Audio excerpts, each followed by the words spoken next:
ಇನ್ನು ವಕ್ಫ್ ಹೋರಾಟ 2.0 ಹೌದು, ಬಿಜೆಪಿಯಲ್ಲೇ ಎರಡು ಬಣಗಳಾಗಿತ್ತು.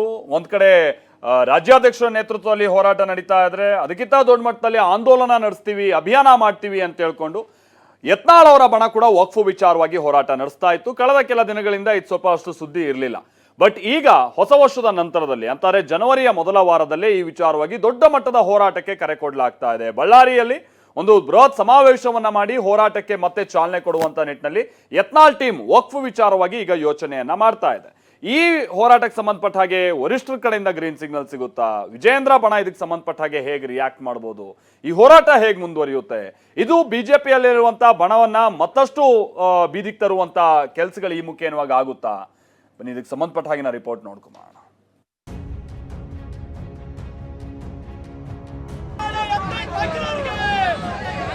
ಈಗ ನಾನು ರಮೇಶ್ ಜಾರಕಿಹೊಳಿ ಹಾಯ್ಲ್ಯಾಂಡ್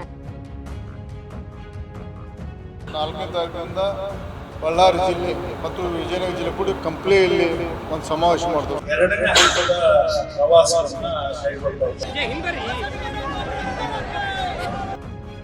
ಬಿಜೆಪಿ ಮನೆಯೊಳಗಿನ ಬಣ ಬಡಿದಾಟ ಬೌದಿ ಮುಚ್ಚಿದ ಕೆಂಡದಂತಿದೆ. ಯಾವಾಗ ಯಾವ ಕ್ಷಣದಲ್ಲಿ ಬೇಕಾದರೂ ಸ್ಫೋಟ ಆಗಬಹುದು.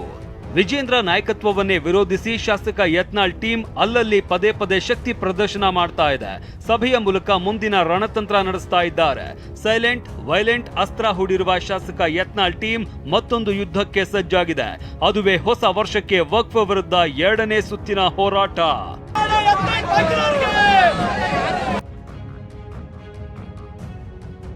ಯತ್ನಾಳ್ ಟೀಮ್ ಆಕ್ಟಿವ್, ಹೊಸ ವರ್ಷಕ್ಕೆ ಹೊಸ ಹೋರಾಟ. ವಕ್ಫ್ ವಿರುದ್ಧ 2ನೇ ಹಂತದ ಹೋರಾಟಕ್ಕೆ ಯತ್ನಾಳ್ ಟೀಮ್ ಸಜ್ಜು. ಹೊಸ ವರ್ಷದ ಆರಂಭದಲ್ಲೇ ವಕ್ಫ್ ವಿರುದ್ಧ ಹೋರಾಟಕ್ಕೆ ಯತ್ನಾಳ್ ಟೀಮ್ ಸಜ್ಜಾಗಿದೆ. ಮತ್ತಷ್ಟು ತೀವ್ರವಾಗಿ ರಾಜ್ಯಾದ್ಯಂತ ಪ್ರತಿಭಟನೆ ಮಾಡೋದಕ್ಕೆ ನಿರ್ಧಾರ ಮಾಡಲಾಗಿದೆ.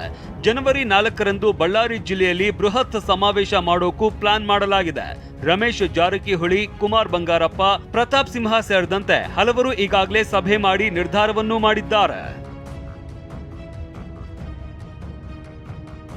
4ನೇ ತಾರೀಕಿನಿಂದ ಬಳ್ಳಾರಿ ಜಿಲ್ಲೆ ಮತ್ತು ವಿಜಯನಗರ ಜಿಲ್ಲೆ ಕೂಡ ಕಾಮನ್ ಆಗಿ ಒಂದು ಜಾಗ ಮತ್ತು ವಿಸಿಟ್ ಮಾಡಿ ಬಹುಶಃ ನನ್ನ ಅಂದಾಜು ಕಂಪ್ಲಿಯಲ್ಲಿ ಒಂದು ಸಮಾವೇಶ ಮಾಡಿದ್ವು ಸಣ್ಣ ಪ್ರಮಾಣದಲ್ಲಿ. 4ನೇ ತಾರೀಕು ಶನಿವಾರ ನಾವು ಶುಕ್ರವಾರ ಬಂದು ಕೆಲವೊಂದು ಜಾಗ ವಿಸಿಟ್ ಮಾಡಿ ಶನಿವಾರ 4ನೇ ತಾರೀಕು ಪೂರ್ವ ಮಾಡಿ ಮತ್ತು 6ನೇ ತಾರೀಕು 2ನೇ ಹಂತದ ಈಗಾಗಲೇ ನಮ್ಮ ವಾರ್ ರೂಮ್ದಲ್ಲಿ ರಾಜ್ಯ ಮಟ್ಟದ ಎಲ್ಲ ಜಿಲ್ಲೆಯಲ್ಲ ಇಡೀ ರಾಜ್ಯದಲ್ಲ ಮೂಲಿಂದ ಬಂದಂಥ ಎಲ್ಲ ತುಂಬ ಸೆಕೆಂಡ್ ಹಂತದಲ್ಲಿ JPCಗೆ 6 ಅಥವಾ 7ನೇ ತಾರೀಕು ದಿಲ್ಲಿಯಲ್ಲಿ ಮತ್ತೆ 2ನೇ ಬಾರಿ ವರದಿ ಸಲ್ಲಿಸ್ತೀವಿ. ನಾವು ಅನೇಕ ನಾಯಕರುಗಳ ನೇತೃತ್ವದಲ್ಲಿ ನಾವು ಈ ವಕ್ಫ್ ವಿಚಾರವಾಗಿ 2ನೇ ಹಂತದ ಪ್ರವಾಸವನ್ನ ಕೈಗೊಳ್ತಾ ಇದ್ದೀವಿ. ಈಗಾಗಲೇ ಮೊದಲನೇ ಹಂತದ ವಕ್ಫ್ ವಿಚಾರವಾಗಿ ನಮ್ಮ ವರದಿಯನ್ನು ಕೇಂದ್ರದ ಜಾಯಿಂಟ್ ಪಾರ್ಲಿಮೆಂಟರಿ ಕಮಿಟಿಗೆ ಇದನ್ನ ಮಂಡನೆಯನ್ನ ಮಾಡಿದ್ದೀವಿ, ಅವರಿಗೆ ಸಲ್ಲಿಸಿದ್ದೀವಿ.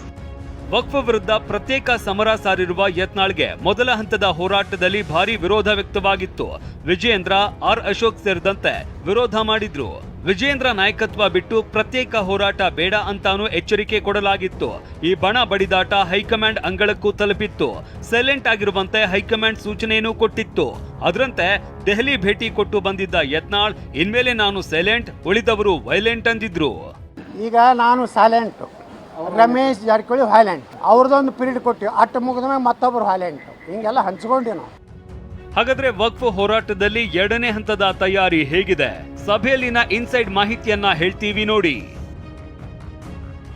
ವಕ್ಫ್ ವಿರುದ್ಧ 2ನೇ ಸುತ್ತಿನ ಹೋರಾಟಕ್ಕೆ ಸಜ್ಜಾಗಿರುವ ಯತ್ನಾಳ್ ಬಣ ಜನವರಿ ಮೊದಲ ವಾರದಲ್ಲಿ 2ನೇ ಸುತ್ತಿನ ಪ್ರವಾಸ ಆರಂಭಕ್ಕೆ ತಯಾರಿ ಮಾಡಿಕೊಳ್ತಾ ಇದೆ.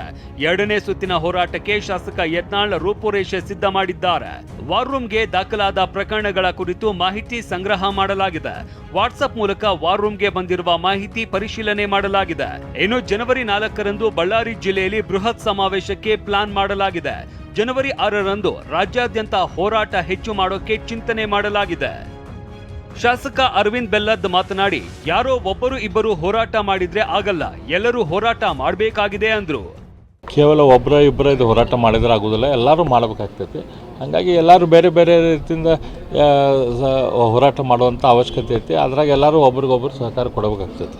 ಸರ್, ವಿಜೇಂದ್ರ ಅವರು ಭಾಗವಹಿಸ್ತಾರೆ, ನೀವು ಭಾಗವಹಿಸ್ತೀರಿ ಸರ್? ಬಳ್ಳಾರಿಯಿಂದ ಆರಂಭ ನೋಡೋಣ, ಪಕ್ಷದ ಆದೇಶ ಏನಿರ್ತೈತೆ ಅದ್ರ ಪ್ರಕಾರ ನಾವೆಲ್ಲರೂ ಕೂಡ ವಿಚಾರ ಮಾಡ್ತೇವೆ. ವಕ್ಫ್ ವಿರುದ್ಧ ಪ್ರತ್ಯೇಕ ಸಮರ ಸಾರಿರುವ ಶಾಸಕ ಯತ್ನಾಳ್ ಟೀಮ್ ಹೊಸ ವರ್ಷಕ್ಕೆ 2ನೇ ಹಂತದ ಹೋರಾಟಕ್ಕೆ ಸಜ್ಜಾಗಿದ್ದಾರೆ.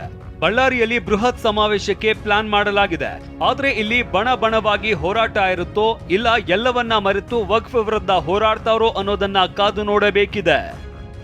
Bureau report, TV9.